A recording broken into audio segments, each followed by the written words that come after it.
So my goal is to kind of give you a little bit of context to the ranges there. I think all but maybe one range I've shot. So I've got a good idea of what to expect when I get there. I'm going to give you kind of key moments, key shots that I had to really make a decision what I wanted to do there, and kind of a tailgate summary, if you will. And then after that, I want to give you all where I'm standing in that Shooter of the Year race.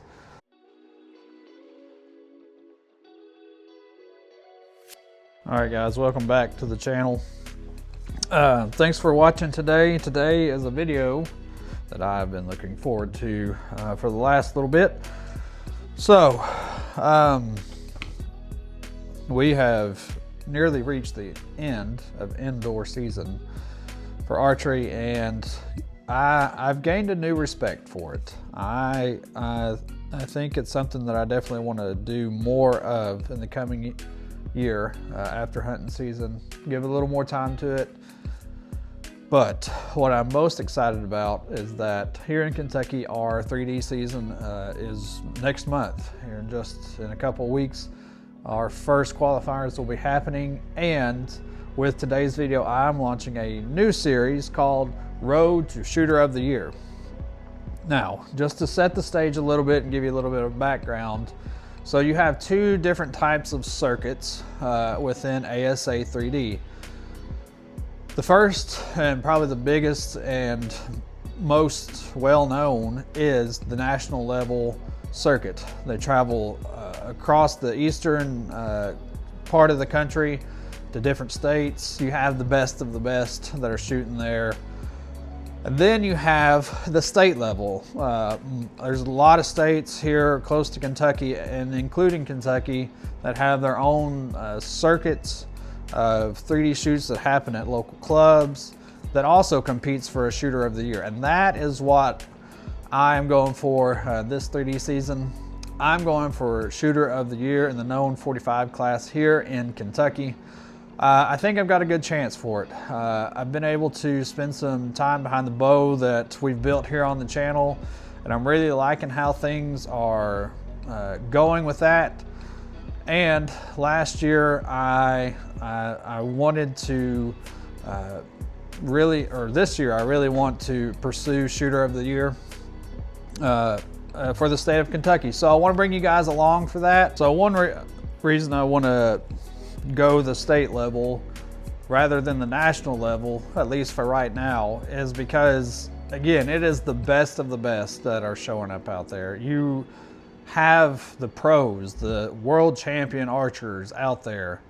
And that also means you're gonna have probably guys who are equally as good but are on the amateur level.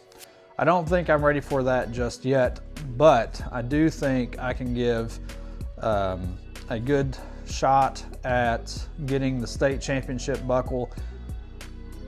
So I want to make sure that I can win at the local level before I move on to the national level. So that's kind of my thought process behind the state level Shooter of the Year. Anyways, to get into the meat of it, to qualify for Shooter of the Year here in Kentucky, our state director has said, and maybe it even comes from the national level, that we have to have 5 qualifying shoots to make it to the state championship and to get into the Shooter of the Year race. So I've already mapped out those shoots that's going to be happening. The first one is going to be on Valentine's Day weekend, February 14th. I'm going to be able to shoot here at my local club, and you'll see those clubs and those dates coming up on the screen right now.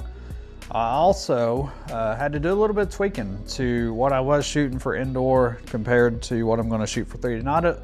Not a huge change, but just really the biggest one being the diameter of the arrow that I'm shooting. I was shooting a 27 sized arrow for that, and now I went down to my 25s. I think it's going to give me a little bit more speed.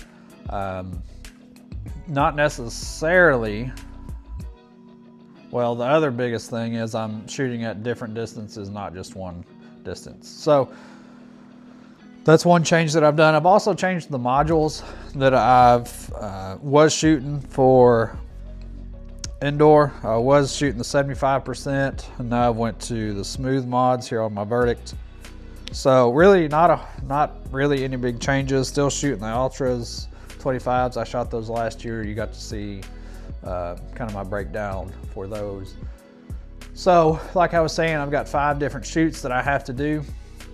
And where I think this is going to be a unique series for me and for you is I'm going to kind of give you a glimpse into the shot processes, my thinking as far as strategy goes, especially coming to a competition point of view.